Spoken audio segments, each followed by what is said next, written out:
একটি স্বরচিত কবিতা। বাবুরাম। বাবুরাম বসে থাকে জানালার ধারে, দূরবীন নিয়ে একা গবেষণা করছে। ছটপট করে ডাকে, জোরে চিৎকারে, বইতে কোথায় লেখা পৃথিবীটা চড়ছে।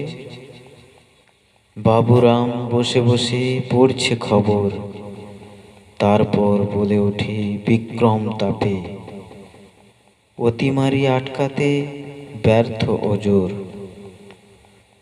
ভাইরাস মরে নাকি গরমের ভাপে। বাবুরাম মাটি খুঁড়ে করছেটা কি, মনে হয় চারাগাছ করছে রোপণ। হয়েছে ঢাকে বায়া সীমান ঢাকি, অক্সিজেনের বড় অভাব অনটন। বাবুরাম যেন কোনো সমাধান চায়, কিছু না করতে পেরে পায়চারি মারে। প্রচণ্ড রেগে গিয়ে করে হায় হায়, তার মতে সব কিছু গাছেরাই পারে।